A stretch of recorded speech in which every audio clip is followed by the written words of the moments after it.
ایک مرتبہ فرعون کے سامنے شیطان ظاہر ہوا اور اس نے فرعون سے پوچھا کہ تجھے کس خدا نے بنایا ہے اور تیرے اندر ایسا کون سا کمال ہے کہ تو اپنے آپ کو خدا سمجھ بیٹھا؟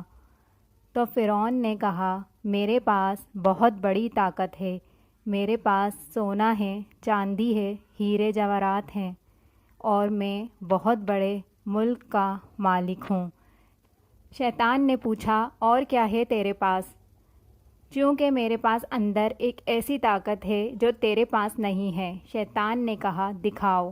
فرعون نے فوراً حکم دیا کہ اسی وقت 1000 جادوگر بلائے جائیں اور سب مل کر اس شیطان کو اپنی پھونکوں اور اثر سے اڑا دیں، اور انہوں نے اپنا جادو دکھایا۔ شیطان کو بھی اللہ پاک نے علم دیا ہے۔ شیطان نے ایک پھونک ماری جس سے سارے جادوگروں کے اثرات ختم ہو گئے۔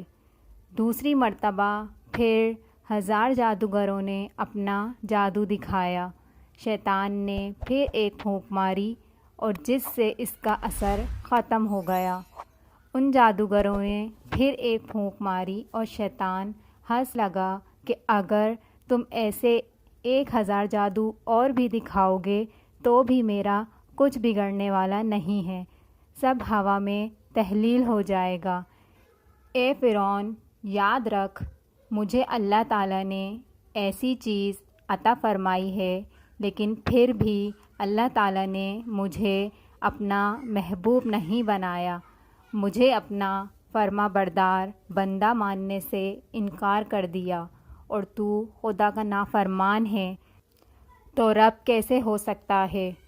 علماء کرام اس واقعے کے بعد لکھتے ہیں کہ انسان اگر خدا کی نافرمانی شہوت کی وجہ سے کر لے تو اس کا گناہ اللہ تعالیٰ معاف فرما دیتے ہیں۔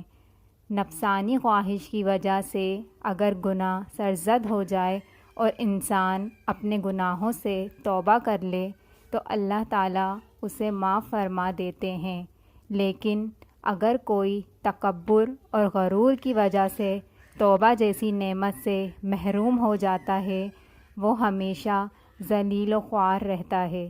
اللہ ہم سب کی حفاظت فرمائے، آمین۔ اگر آپ کو میری ویڈیو اچھی لگی ہو تو لائک اور سبسکرائب کریے گا۔